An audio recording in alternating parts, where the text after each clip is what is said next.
Million subscriber announcement number 2. We're going to give away almost $250,000 worth of free footwear from all the brands that have helped us get to this million subscriber mark. And it's super simple. All you have to do is click the link in the bio, sign up for the giveaway form, and that's it. And every time there's a new video, it's a new giveaway and a new brand. So be on your toes, get ready, because it's going to be like 20 or 30 days worth of giveaways. So make sure you're subscribed to both YouTube channels so you don't miss on anything, and Instagram. So thank you guys. Thanks again to the partners, all these guys that help donate all this stuff. Almost $250,000 worth of free footwear. So get ready. This boot belongs on the Mount Rushmore of important boots of all time.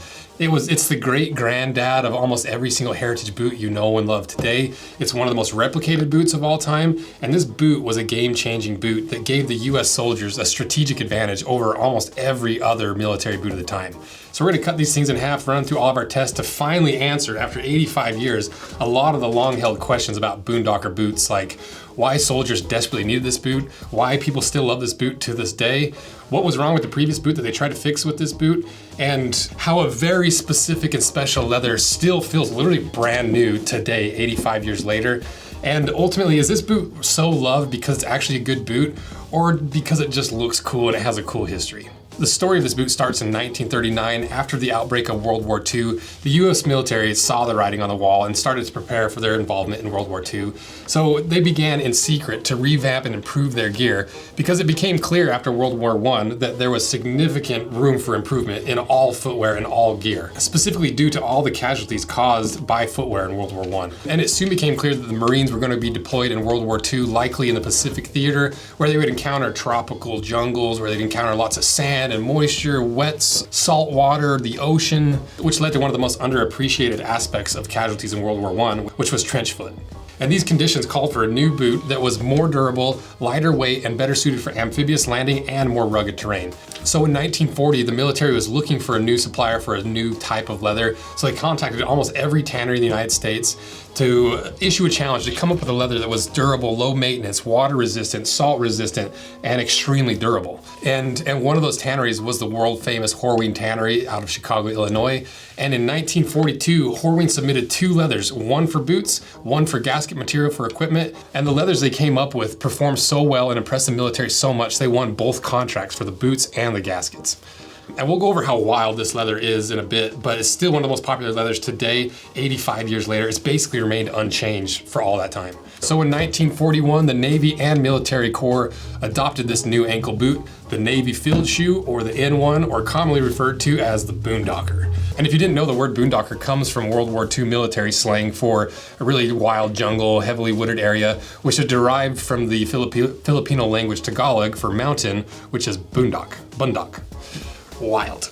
And soon after the adoption of this boot, the US military would enter World War II through the Pacific Theater, one of the most brutal campaigns the US military has ever been involved in. And by 1943, the boot had been completely adopted by the Marines, the Navy Seabees, the Coast Guard, and even the Army for specialized units that needed a little more amphibious-centered boot. And these boots saw service through the entirety of World War II, and even after World War II, the Boondockers remained in service for a few more years, slowly being replaced by the newer models like the M1945, and then later the Vietnam-era jungle boot that we've also cut in half. But not before the Boondocker made an indelible mark on all boots that you can still see remnants of the patterning and echoes of the past in every single heritage boot today. For instance, like the Red Wings, like basically all Red Wings, Wolverines, even the Pacific Northwest boots, they all pull inspiration from this era of boots, and specifically this boot. I've been trying to get AG1 to sponsor a video basically since day one of my YouTube channel. And that's because I've been taking AG1 almost daily since then. And if you have no idea what AG1 is, it's more than just your basic green drink. It's your daily scoop of vitamins, minerals, probiotics, and whole food source ingredients in one. It's also validated by research and formulated for you. And one of the big reasons I like AG1 is it has all those probiotics in it. And I've just got a weak gut. I can't drink like black coffee like all the cool guys. I have a sensitive stomach. And so that's a big part of the reason why I started taking AG1 is from the probiotics alone. And all the vitamins and minerals were kind of like an added benefit at the time. And then over the last few years, as this business has grown more and more, I'm in front of cameras more intensity, more stress, I started like realizing, it's like, oh, my body has an impact on how my work performance is. And one of the things of supporting your body is making sure you have the right nutrients and vitamins and minerals to actually fuel your body. Because if you're like me, when I get busy, I kind of neglect my body. I stop working out, I stop eating healthy, and you start to feel it. That's why AG1 is actually so convenient. And what I do, honestly, is I put this in my morning shake. I put a protein scoop in there, I put a little milk in there, a few ice cubes, put some AG1 in there, and it actually tastes very good. So if any of that resonated with you, or if you want to support your whole body, your mind, your gut, your immune system, check out AG1 by going to drinkag1.com/rosanvil or scan the QR code to get started with AG1 for less than $3 a day when you're subscribed. And thanks again for AG1 for finally sponsoring this video. Shout out to AG1, check them out below. So what is this boot? Well, the manufacturer is J.F. McElwain Co. The style is the N1 field shoe made in March 1944. They weigh 1 pound, 14 ounces. We got them for $350 on eBay. They're made in New Hampshire, USA. And the way they position this boot, or at least the way we're gonna talk about it, is the Boondocker has 3 significant features and upgrades that we're gonna focus on for this video, starting with the leather. Because the leather, like I mentioned, comes from Horween, one of the most popular and famous tanneries still today. And when the military approached them for a bid for some new leather, they used one of their already at the time-honored recipes that had been used for 30 years, even up to that point after its invention in 1911, Chrome XL. If you know anything about leather, you've probably heard of Chrome XL. It's one of the most popular leathers in the world. You see it in everything from Doc Martens to the most high-end boots, from luggage to cell phone cases. Chrome XL is still 85 years later, one of the most popular and successful leathers in the world. The specific variant they made for this boot was called the Marine Field Shoe Chrome XL. And I just love the fact that this is a very function-based leather. You know, so function-based that they designed 2 similar leathers. One was made for seals for pneumatic and hydraulic equipment, and the other was for boots, because it's almost like this leather is basically engine seal gasket quality leather, which, first of all, who even knew that they used leather for gaskets, you know? Especially for pneumatic and hydraulics, super high pressure, in equipment that was vital for the war. So I love that parallel between the boot version that they used and the engine gasket version. So that alone is a cool story, but it also fixed a lot of problems, like the issues they had with the previous boot, where that leather just wore out really quick. Sand would get stuck on the inside, which would slowly wear on the soldiers' feet, giving them sores, blisters, trench foot, and infections, and leading to casualties. Saltwater corrosion was a huge issue with the previous leather. It just slow would seep in there, dry it out, and crack and split. And just water in general would get into the previous leathers, and anytime leather's introduced to water, it has a natural tendency to shrink. So when you're introducing it to water over and over and over and drying it over and over, these boots would literally shrink around the soldier's feet, causing the same issues of the sand with high wear spots, causing blisters, sores, infections. And just generally, the military wanted a boot that could be made faster and cheaper and be more durable. So Horween took that concept and made this leather, and on their website they say, during this time we also had a ton of Chrome XL. Specifically, it was a version called Marine Field Shoe. This version of the leather is designed to be used suede side out, and the back side of the leather is treated to give a nice level nap, which is the little fiber. By constructing the boot this way, the boot could be left unlined while still having a finished, comfortable medium to contact the foot. This was particularly advantageous in North Africa, where the troops could upend their boots to easily empty them of sand, thus greatly reducing blisters and increasing comfort. But what are the specs on this leather? Well, they're 2 millimeters thick, so even like still modern boots around that thickness, even for work boots, 2 to 3 millimeters is what you usually see. You look at the macro shot, and there's still plenty of the grain in there, it's just lightly buffed. We did the burn test on this old leather, 85 years old. Most leather at this point, because we've seen it in all the other military boots, they're hard as rocks. If you bend them, we've literally cracked a pair of these historical boots in half because it gets so dry. This leather, on the other hand, it took a long time to actually start burning, because even after 85 years, this leather's so conditioned, so saturated with oils and wax and conditioning, it acts as if it's like brand new leather, even from the burn test. Similar results with the waterproof test. It's still a very water resistant leather. Obviously water came through the stitching and stuff, and you'd have dub and wax on top to kind of protect that. But the leather itself is nearly waterproof because of all the oils and conditioning and wax put into it 85 years later. And like I mentioned, because that smooth side is on the inside, these boots are completely unlined. There's no lining in this at all.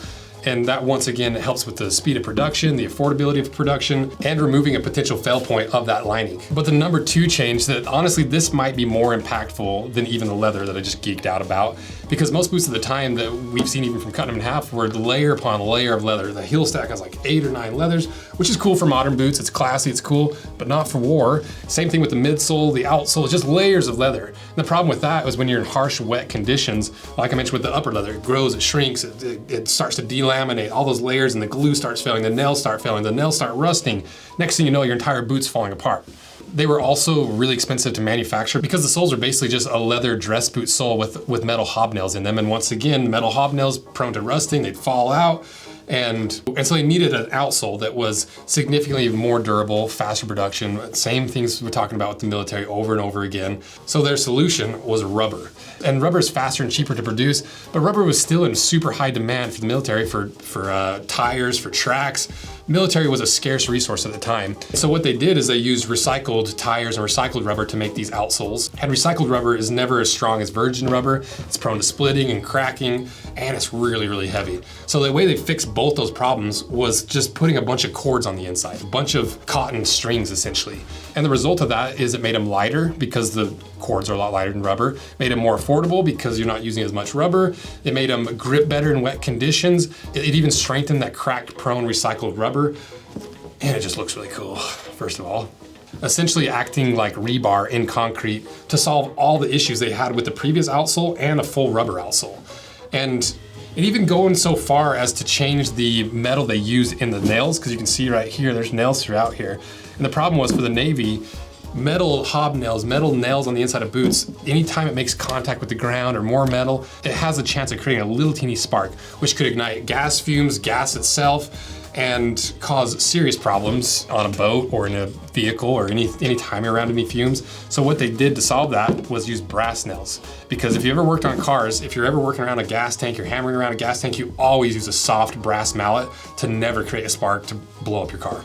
Same concept with these boots. So they fixed all the issues with the previous outsoles, improved it, and simplified it. And simplification is the third thing that really changed this boot, because the issues in the previous boot was all that water between all the layers and the entire boot, more panels and buckles, everything could fail all over the place.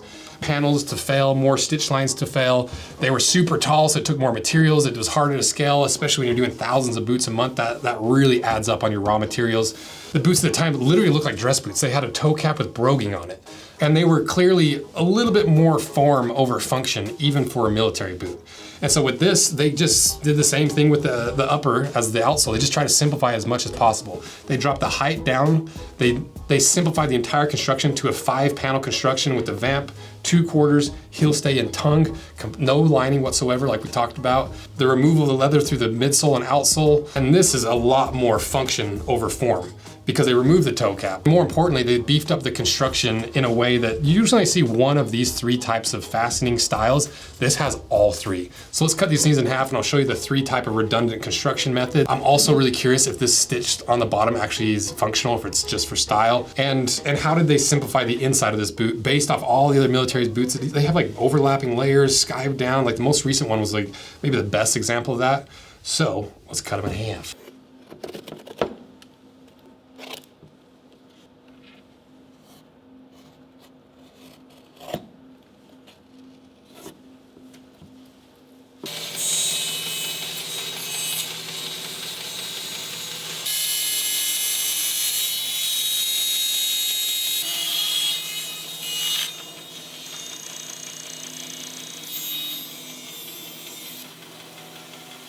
All right, we got it cut in half, and if you don't mind pushing the subscribe button, give us a like. I really value these videos because it allows us to immortalize a portion of this huge story that impacted the entire world, and not just the overall story, but the individual soldier's story and the pains and the issues and the ways that different militaries try to solve those issues for the individual soldier. And these kind of stories never get told, so I appreciate your guys' support. Help us out a little bit. So let's see what's inside.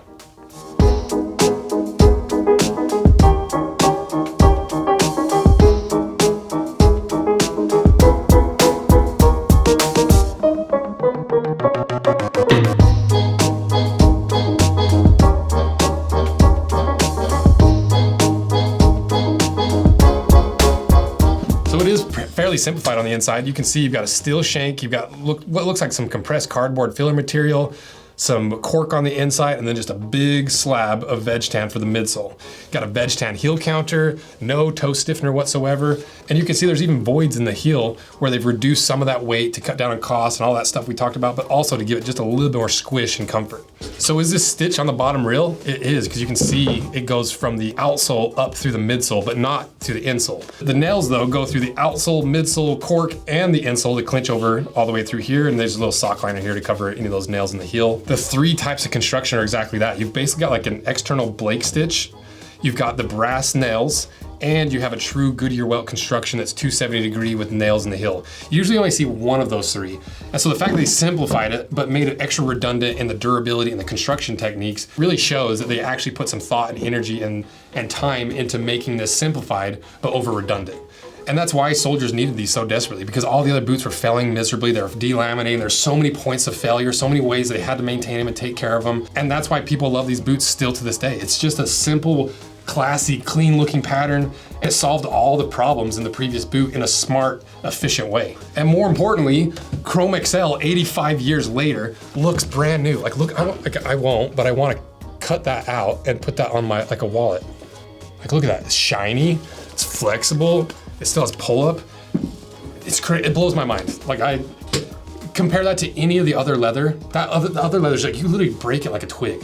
This, it feels like brand new Chrome XL. So to me, it's pretty clear why people love this boot so much and why it's one of the most reproduced boots in the entire world. And that makes me want to know who makes the best. Because there's like 20 brands that make this exact boot and they're all slightly different here and there. So if you want to see that series, let me know, support this video, because I'll buy all 20 of them. We'll actually figure out who makes the most true, who makes the best, and who makes the ultimate boondocker. And if you like this video, we've done a bunch of other military boot videos that are linked below. And thank you guys again for supporting these videos. It's really cool to try to digitally immortalize a part of war that never gets talked about through the footwear they wore it every single day. So thank you again for supporting these videos, supporting our handmade leather goods we make right here in the shop, our collaborations that make all this possible so we can do the research we need to actually tell these stories the right way. So thank you guys. See ya.